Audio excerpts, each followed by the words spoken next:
So I was asked a question about dynasties today, and it's brought up an interesting topic for me in that, dynasty. So, in order to be qualified as a dynasty, officially, 3 cups in 4 years. If you have 3 in a row, 3 out of 4, 4 out of 5, 4 out of 6, you're a dynasty. So the Oilers and the Islanders, dynasties in the 80s. Because I hear talk online. The Oilers are going to be a dynasty. The Maple Leafs are looking at a dynasty. The word gets thrown around too much. But maybe we need to redefine it too.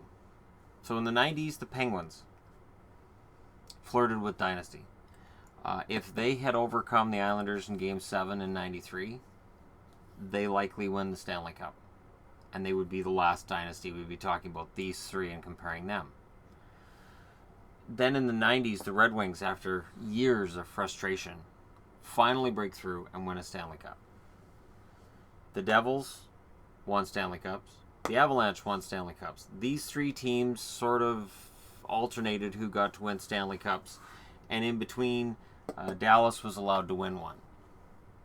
And Montreal stuck in there too. They won one in 86, so during the Oilers dynasty, and then they won in 93, destroying what would have been the Penguins dynasty. So it really becomes a term that I'm not sure about. It's sort of like how I always hear debates where people throw, this is another word that gets used way too much too. Elite. Oh, I didn't turn it that way. Let's turn it that way. Elite. Let me just go ahead and fix the E. So, what makes a team elite? What makes a team truly great? Let's just wipe this out.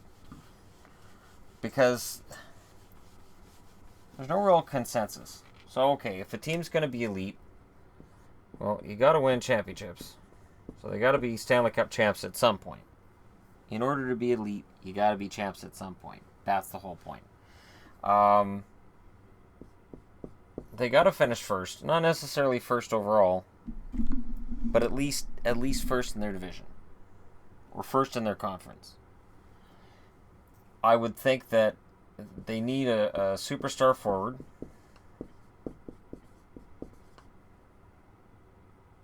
So superstar forward. Move this down here. Put that over there. Just messing around with a couple things tonight. So yeah, I would have to have a superstar forward. I would think a true number 1 defenseman is needed. And it's nice if you have a top flight goalie. It's not necessarily necessary though. Like it's not 100% required to be seen as an elite team. But again, for some people, elite is, well, did they win a President's Trophy? Did they win a lot of games? So I'll hear, like, you might have 4 teams that qualify as elite. So let's just say there's 4 teams in the league that qualify as elite. The teams you think are elite and the teams I think are elite could be completely different. And it could be for completely different reasons. Which brings us back to the awful, awful, awful word.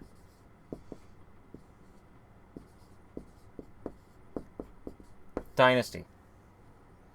Now, if I had to rate the greatest dynasties I've seen, the Oilers would be number 1, and the Islanders would be number 2. But if you're an Islanders fan, you're saying, wait a minute, these guys won 19 series in a row. The Oilers never did that. You're right. The Islanders won 4 Stanley Cups in a row. The Oilers never did that. Again, you're right. So, you may see the Islanders as number 1. I see the Oilers as number 1, and I argue they had 5 wins over 7 years. They were dominant longer. But 19 series wins in a row, pretty elite team. So and then you'd ask yourself, well, wait a minute, do the Red Wings qualify? I mean, the Red Wings won a few Stanley Cups. Do the Pens qualify? The Pens have won 5 Stanley Cups in the last 20-some years. 25 years. 26. The last 26 years, Penguins have won 5 times. See, and then we're getting into a longer time frame and fewer Stanley Cups won over that longer time frame. Because 5 wins in 7 years, 5 wins in 25, Penguins don't qualify as a dynasty.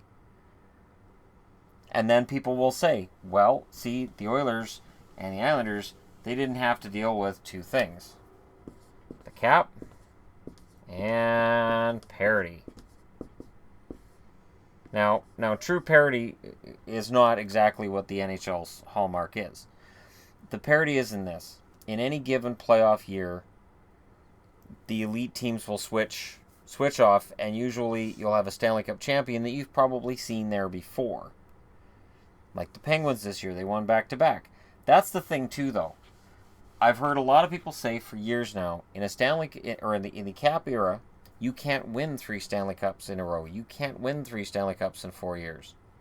And yet, if the Penguins win it this coming spring, people are going to say the Pittsburgh Penguins are the first dynasty in 20 some years. They're the greatest dynasty in history because they did it during the salary cap era. And then they'll talk about how Sidney Crosby is one of the top 5 greatest players of all time. And we can have this debate all over again. So how do we define dynasty? What is a dynasty? Does that change? I remember watching Bob McCallum last year where he argued dynasty shouldn't change in his terminology. And at the time I thought, Bob, come on.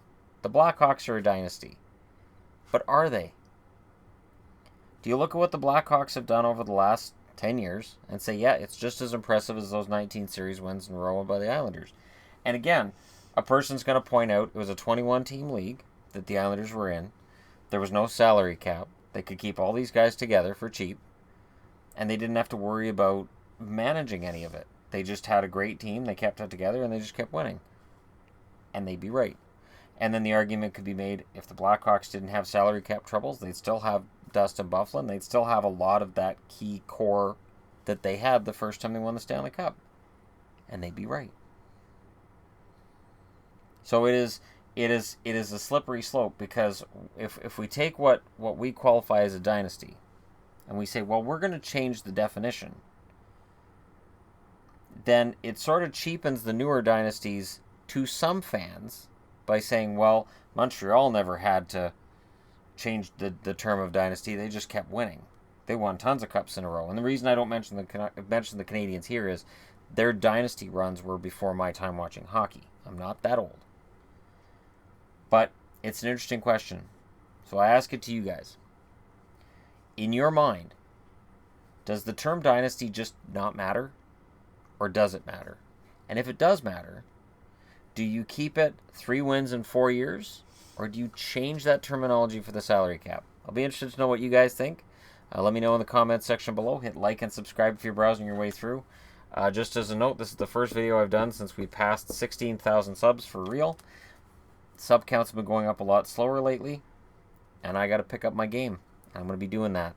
So we're going to get to 17 and beyond soon. But let me know your thoughts on this matter, and I'll talk to you again soon, which means, of course, really, really soon.